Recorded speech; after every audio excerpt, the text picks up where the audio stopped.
saya diarahkan oleh Datuk Seri Najib untuk mencelah, dan sekurang-kurangnya kita juga memohon supaya kita dijadikan sebagai watching brief counsel.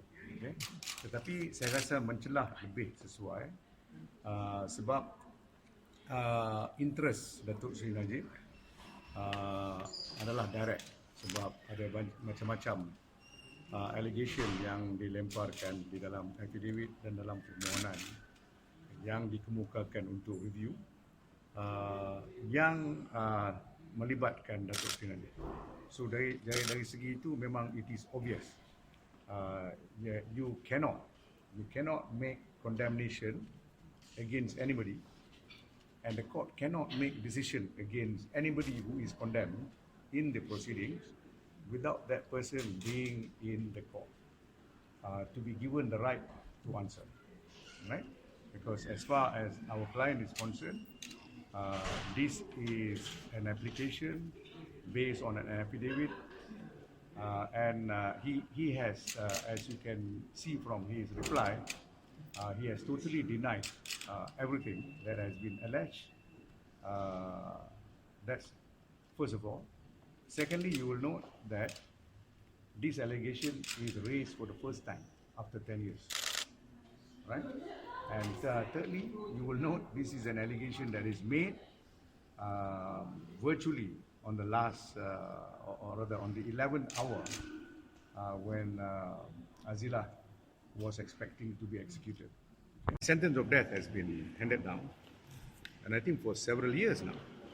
Okay, so I think this is, I can't blame him, it's a desperate application to save his life.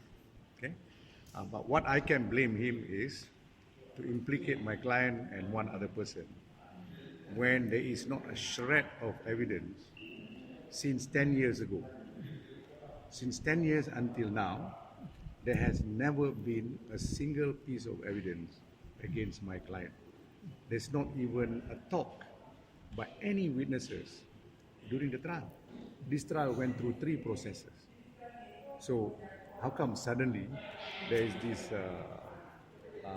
statutory declaration with purported facts that are unbelievable? When I read some of these facts, I thought it was quite laughable that my client, a former Deputy Prime Minister and a former Prime Minister, could tell Azila, not only you should arrest this woman, but you should kill him, and killing him in the way he demonstrated in his SD. My client, Datuk Seri Najib, apparently said, do this. Okay? It is completely laughable. And this is repeated apparently by Razak Baginda. So, it's something unbelievable. It is as unbelievable as claiming a cow jumped over the moon. That is how ridiculous this is. Okay, so the statements made in the ST are actually quite strong. What happens if the police decide I don't agree it's wrong. What happens if the police decide to reinvestigate the case? Well, I hope they reinvestigate. My client wants them to reinvestigate for one purpose. We want to know who put Azila in this mode of perjury. Who is behind this perjury? Because we think it is not Azila alone. Azila, I can understand he is desperate.